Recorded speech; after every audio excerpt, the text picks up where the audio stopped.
Hello everyone, welcome back to my channel. Today I'm doing something that I am very excited about. I'm going to be doing a review, demo, and show you some swatches of the Dirty Dancing palette. Now, this came out a few months ago in honor of Dirty Dancing's 30th anniversary, which, wow, I grew up with this movie. I'm not 30 years old, so I wasn't around when it launched or anything, but it was definitely like a staple of my childhood. So as soon as I saw the ad for it on Instagram, actually, I purchased it so quickly. It was like very much a shut up and take my money kind of moment. The only thing that I think I would purchase faster than I did the Dirty Dancing palette would be like a grease palette. So hit me up if that exists because I need it. So I bought this palette off of the Sola Look website. I had never heard of this brand before, but they also have a flash dance palette if that's something you're interested in. So I will put the link to where I bought this palette down below if you're interested in checking it out. So it came in this very nice, very sleek Sola Look box. I'm not gonna lie, I've already opened this. I honestly couldn't wait, but I put it together as it came so it would be like we're opening it together. It comes with this Dirty Dancing tissue paper, so that's fun. I love when brands put in, you know, go the extra mile to make things look cool. It also comes with, I don't know if this is a postcard or what it is, but there's a little scene from the movie, and then on the back, nobody puts baby in a corner. That's true, they don't. And it has also come with a sticker. So I carried a watermelon. I love it. I love it. And the palette comes packaged like a VHS. So very, very cute. And then you just slide it out of this protector. And here it is. Here's the actual palette. It says Dirty Dancing on the front. And it has the scene from the, oh, I'm wrong. I thought it had the scene from the lake. I'm thinking of that. I'm thinking of the scene from the lake right there. But it has the dance studio scene. And then on the back, it has the iconic lift. Okay, so this is what the palette looks like on the inside. It does have a mirror, and it's a pretty good quality mirror, but a little bit small. I'm gonna show you, I hope it doesn't blind you, but that's the mirror. It's pretty good size. Well, actually no, it's small. I don't know why I just said that. It's good quality is what I mean, but like I said, it is quite little. But on the sides here, I'll try and block it. You have more scenes from the movie. Very nice. Up top here is the liquid lipstick in the color Baby. And then we have Cha-Cha, a nice bright purple. I Carried a Watermelon, which is a watermelon shade. Merengue, which is the highlighter. Back to the Playpen, which is a matte gray. And Johnny Castle, which is a matte black. Okay, so we're getting really up close and personal for the swatches. The color payoff is a little bit underwhelming. Starting from the far left, we have Cha-Cha, which is a little bit patchy, but still a really pretty color. And then next to that is I Carried a Watermelon, which is a lot more glittery on the skin than it looks in the pan. Next to that is Back to the Playpen, which in the pan I thought was a gray, but on the skin it's actually more of a periwinkle. Next to that is Johnny Castle, which is a matte black, but it actually looks more like a mid-tone gray. Then next to that is the highlight shade, Merengue, so it's very orange, very peachy. I don't think it would work for everybody.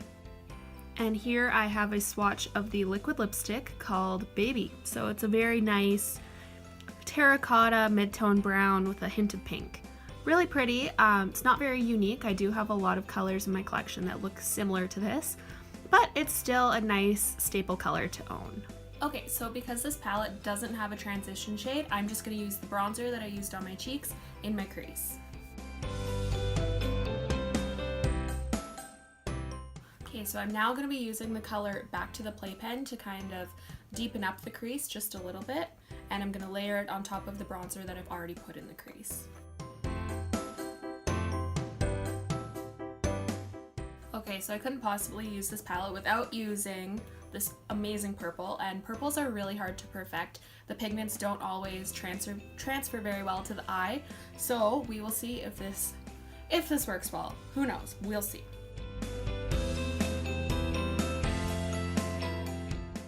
Okay, Okay, so it is a little bit sheer.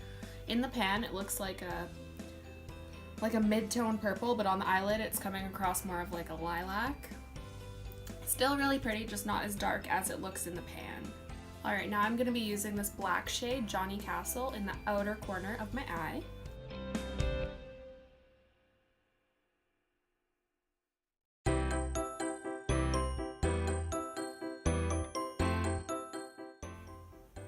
So I'm just trying to soften up the edges a little bit, and I am noticing that this doesn't blend all that well. Like, I'm really having to work at blending it. And again, this Johnny Castle shade looked really, really black in the pan, but on the eye it's more of like a mid-tone gray. Also, there is a little bit of fallout under the eye. It's easy to just wipe away. If this black color and purple, for that matter, were as pigmented as they look in the pan, the fallout would be a huge, huge issue. Like, smudges all under my eye and just not a cute look at all. Now, using this little smudger brush, I'm going to be using Back to the Playpen once again, and I'm going to be putting it on my lower lash line.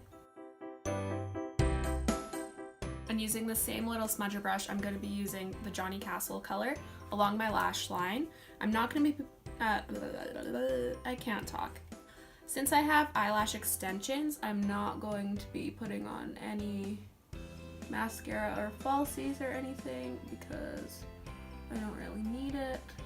Okay, so I've just used a matte white eyeshadow under my brow bone and in the inner corner of my eye just to lighten it up a little bit. And because this doesn't have any sort of pale color, it's not great for highlighting. They do have a highlighting shade called Merengue, which I'm going to be using right now. It's a really nice golden peachy orangish kind of color, so I don't think it would work very well for people with fair skin, and for that matter, I don't think that if I didn't have a little bit of a tan, it wouldn't work very well for me. Like, in the middle of December, I'm probably not going to be reaching for this. And might be hard to tell, but just from dipping my brush into this product, there's a lot of fallout on the edge of the palette. So just something to keep in mind. It does break apart quite easily, and you can see I'm just barely tapping it, and a lot of it is coming up from the palette. Okay, so I'm just gonna sweep this along my cheekbone.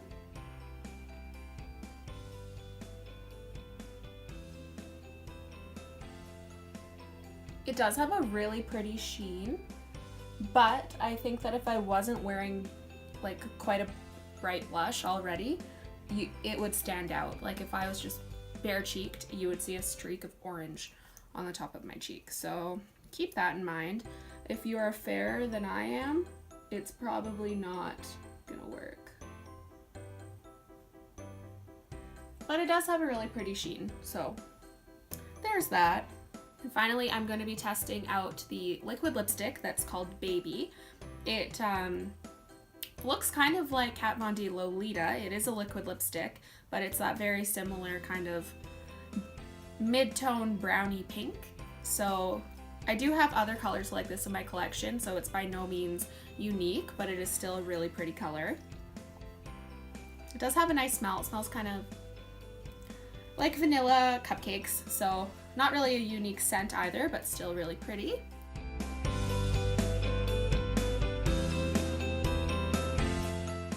Oh, this applicator is like tricky to apply. It's huge. I feel like I need to wipe my hands on something now, and I don't have anything. Like, this applicator is gigantic. Absolutely huge. Really flat, so it's kind of an awkward shape.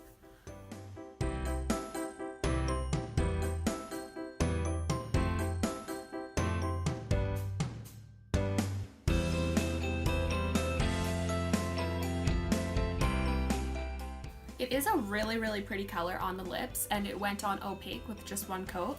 At this point, it hasn't dried down at all, but we'll see if it dries down towards the end of this video. All right, so I mentioned in the demo portion of this video that the liquid lipstick Baby looks really similar to Kat Von D's Lolita, On the top, we have the Baby liquid lipstick, and below it is Lolita. So as you can see, it's literally the exact same thing. Like, there's really no difference whatsoever. When I purchased this palette, by no means was I expecting amazing quality. I wasn't expecting perfect color payoff or, you know, a palette I would wear or reach for every single day. The reason I bought it was because I am a huge fan of the movie, and I thought that as a makeup collector, it would be something I would love to have in my collection. If you are interested in the palette for the same reasons that I was, because you love the movie and you think that it would look really good on your shelf or on your vanity, then I would recommend looking into it. However, if you are interested in just amazing pigmentation, really buttery, soft eyeshadows, then it's probably not for you. I think that overall, as a palette, it doesn't really give you the means to make a complete look. There's no transition shade, there's no lighter shade to highlight your brow bone, but it does give you some pretty lid colors to work with, even though the color payoff isn't really there. I will say something else to note, especially with this I Carried a Watermelon shade. It's very gritty. Like, I've used many shimmery and glitter eyeshadows in the past, but they've always been smooth and kind of buttery, but this one has a very gritty texture. So that's just something else to note. Thank you again so much for watching this video. I really hope you enjoyed it, and I hope that you learned something about the Dirty Dancing palette. If you're thinking about purchasing it, or you're just a huge fan of the movie and you were wanting to check out what the palette's like, I would really appreciate it if you would subscribe to my channel before you click away. And if you want to know whenever I post new videos, there's the bell button right beside the subscription button. And if you click that, you will get a notification whenever I post something new. Again, thank you so much for watching, and I hope to see you again next time.